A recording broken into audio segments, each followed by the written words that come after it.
सचिन रात को परेशान था और छत पर घूमने चला गया।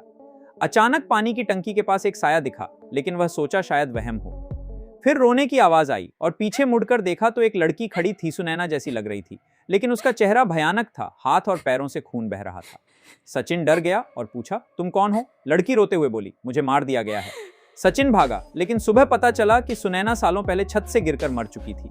उस रात से सचिन को हर रात वही रोने की आवाज सुनाई देती है।